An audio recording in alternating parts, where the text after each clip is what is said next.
Hi, my name is Kaitlin, and I was diagnosed with endometriosis and interstitial cystitis during a laparoscopic surgery in April of this year. My IC symptoms started back in August of 2022, and those included pain, pressure, frequency, and urgency. For me, the pain and the urgency was the worst because it felt like I had a UTI 24/7.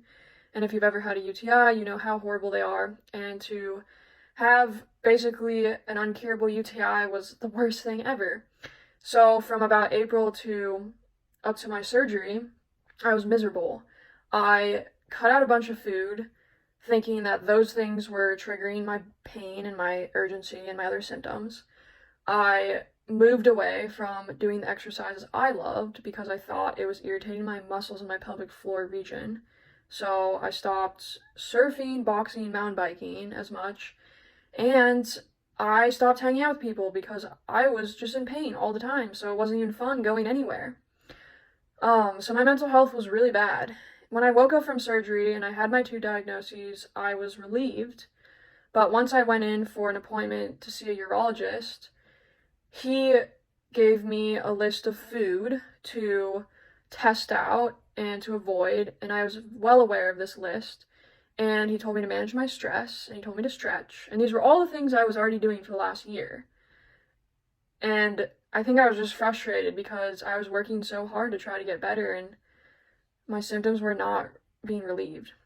So I think in June, when I joined Road To Remission, that was probably the best decision I made because I finally was on kind of a structured plan and was being held accountable to try to learn how to manage my symptoms.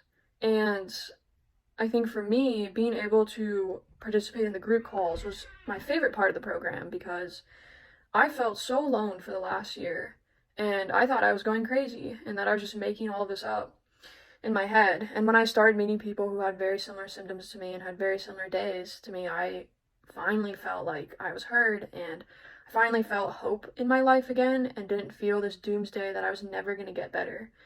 So I found out that my root causes, as of now, and I may find more, but the two that I found was that I have pelvic floor dysfunction, which I realized going to a pelvic floor physical therapist who told me that when I'm stressed, I tense my muscles in my pelvic region, and I'm not even aware of it.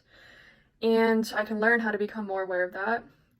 And my second root cause is stress, which is not really a surprise, but I think Road To Remission helped me realize how stressed I was during just one day, and how there's just this underlying stress you have when you have a chronic illness or a chronic disease. So learning how to change my relationship to my diagnoses and realizing that these are things that can teach me how to take care of myself more, and also learning to not catastrophize my pain and my symptoms and knowing that it goes in waves. So my quality of life has definitely improved. I surfed for the first time in 5 months. I have been able to hike and play pickleball, and I'm probably going to go mountain biking very soon.